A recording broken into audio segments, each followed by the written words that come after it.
DCL ബാലരംഗം Deepika 2026 August 7 വെള്ളി. കൊച്ചേട്ടൻ്റെ കത്ത്. Peer group എന്ന വ്യാജ ദൈവം. പ്രിയ DCL കൂട്ടുകാരെ, ആലുവയിൽ അയൽപക്കത്തുള്ള തന്റെ കൂട്ടുകാരുടെ വീട്ടിൽ നിന്ന് പുസ്തകം വാങ്ങാനാണ് 12 വയസ്സുകാരിയായ ആ മകൾ അമ്മയുടെ ഫോണും വാങ്ങി രാത്രി 8:30 കഴിഞ്ഞപ്പോൾ ഒറ്റയ്ക്ക് വീടിനെ പുറത്തിറങ്ങിയത്. എന്നാൽ അവർ കൂട്ടുകാരുടെ വീട്ടിലും എത്തിയില്ല, അമ്മയുടെ അടുത്തിലും എത്തിയില്ല. ആദ്യ കയറിയ അമ്മ വിവരം പോലീസിൽ അറിയിക്കുന്നു. സമർത്ഥരായ ആലുവ പോലീസ് കേസ് അന്വേഷിക്കുന്നു. കുട്ടിയുടെ കയ്യിലുള്ള അമ്മയുടെ ഫോൺ ലൊക്കേഷൻ നോക്കിയപ്പോൾ സ്ഥലം കാസർഗോഡ്. ഒറ്റയ്ക്ക് കുട്ടി ആ സമയം കൊണ്ട് കാസർഗോഡ് എത്തില്ല എന്നറിയാവുന്ന പോലീസിനോട് അമ്മ പറഞ്ഞു. കൊച്ചിന് ഇൻസ്റ്റഗ്രാം അക്കൗണ്ട് ഉണ്ട്. 12 വയസ്സുകാരുടെ ഇൻസ്റ്റഗ്രാം പരിശോധിച്ച പോലീസ് ഞെട്ടി.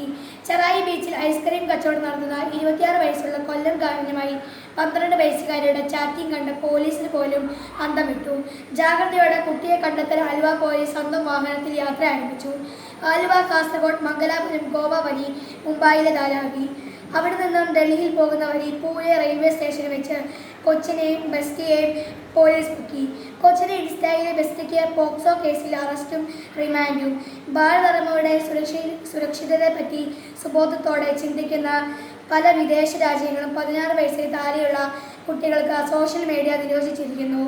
Australia, Brazil, UK, Indonesia, Malaysia തുടങ്ങിയ രാജ്യങ്ങളിൽ 2025 മുതൽ കുട്ടികളുടെ ഓൺലൈൻ ഉപയോഗം, സ്ക്രീൻ ടൈം, സോഷ്യൽ മീഡിയ അക്കൗണ്ടുകൾ എന്നിവ പരിശോധിക്കുകയും നിരോധിക്കുകയും ചെയ്തു കഴിഞ്ഞു. ആ രാജ്യങ്ങളെല്ലാം ബുദ്ധിവികസനം പ്രാപിക്കുന്നവരാണോ? ശാസ്ത്രീയ പുരോഗതിയെ അംഗീകരിക്കുന്നവരാണോ? അല്ല. പുരോഗതിയുടെയും വികസനത്തിൻ്റെയും ഒന്നാം നിരയുള്ള രാജ്യങ്ങളെയാണ് കുട്ടികൾ സോഷ്യൽ മീഡിയ നിരോധിച്ചിരിക്കുന്നത്. പ്രിയ കൂട്ടുകാരെ, ഈ അടുത്ത കാലത്തിലെ ചില കുട്ടികളുടെ സ്വഭാവങ്ങളും പെരുമാറ്റങ്ങളും മാതാപിതാക്കളുടെ മുതിർന്നവരെയും പറയാതെ കുട്ടികളുടെ എണ്ണം കൂടുകയാണ്. പല കുട്ടികളുടെയും അവരുടെ പെരുമാറ്റത്തിൻ്റെയും ശീലങ്ങളെയും തീരുമാനങ്ങളെയും സ്വാധീനിക്കാനാണ് അവരുടെ മാതാപിതാക്കളല്ല, മതബോധം പകരുന്ന ധാർമ്മികരല്ല, പകരം അവരുടെ പിയർ ഗ്രൂപ്പാണ്. സമപ്രാപകരായ കൂട്ടുകാരാണ് പല കുട്ടികളുടെയും ദൈവങ്ങൾ. മുമ്പ് മാതാപിതാക്കൾ പറയുന്നത് ദൈവം പോലെ പറയുന്നത് പോലെ മക്കൾ കേട്ടിരുന്നു. ഇന്ന് പിയർ ഗ്രൂപ്പാണ് പലരുടെയും ദൈവം. സോഷ്യൽ മീഡിയയാണ് ദൈവം. ഇതുവരെ കാണാത്ത വെറും മോഹവാക്കുകൾ മാത്രം ഇൻസ്റ്റയിൽ കുറിക്കുന്ന അജ്ഞാതരായ സുഹൃത്തുക്കളാണ് ദൈവം.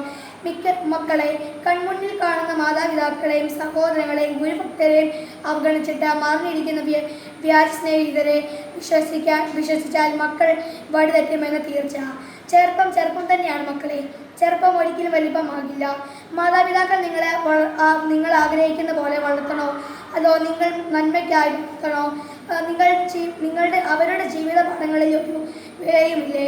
തടിച്ചു വളർന്ന പല ചില്ലകളും പിഴച്ചു വളരുന്നതാണ് നല്ല കർഷകൻ അറിയാം. നല്ല കർഷകൻ ചില്ലയ്ക്ക് അനുസരിച്ചുള്ള പോഷകം അറിയണം, അല്ലാതെ